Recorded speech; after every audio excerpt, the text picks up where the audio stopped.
আসসালামু আলাইকুম। সকলকে আমার চ্যানেলে স্বাগতম। শীত শেষ হয়ে যাচ্ছে, কিন্তু আপনার লেবু গাছে এখনো ফুল আসেনি। আপনারা নিশ্চয়ই খুবই চিন্তিত। আজকের ভিডিওটি আপনাদের জন্য। বন্ধুরা, লেবু গাছ একটি খুব আরামপ্রিয় গাছ।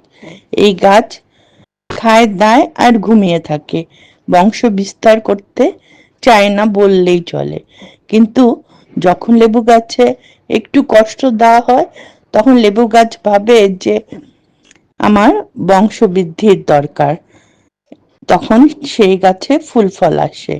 নভেম্বর মাস থেকে লেবু গাছে পানি দেওয়া কমিয়ে দিতে হবে। আর ডিসেম্বর মাসে প্রায় 7 থেকে 10 দিন পানি না দিলে খুবই ভালো হয়।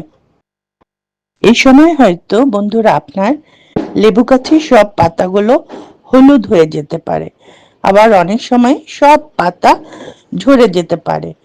মানে আমাদের পদ্ধতি কাজ করছে। পাতা পড়ে যাওয়া মানে নতুন পাতা হওয়া, নতুন পাতা মানেই ফুল।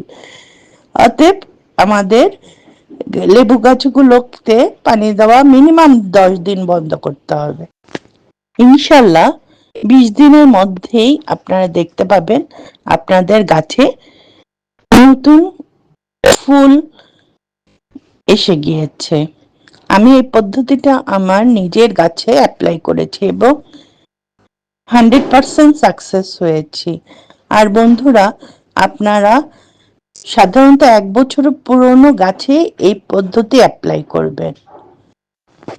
এরপরেও যাদের গাছে ফুল আসবে না, তারা আমি একটি দ্রবণ গাছে দিয়েছি, আপনাদেরকে দেখিয়ে দিচ্ছি দ্রবণটি কিভাবে বানাবেন এবং গাছে দিবেন।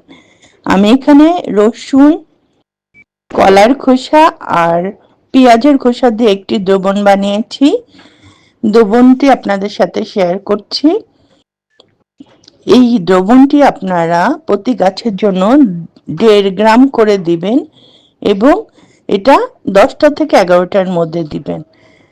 আপনারা 100% সাকসেস হবেন বলতে পারি। এই দ্রবণটি দিলে গাছে ফুলে ভরে যাবে এবং ফুল ঝরে পড়বে না, গুটিতে পরিণত হবে। আজ এ পর্যন্তই বন্ধুরা, আবার দেখা হবে নতুন কোনো ভিডিও নিয়ে। ধন্যবাদ সবাইকে।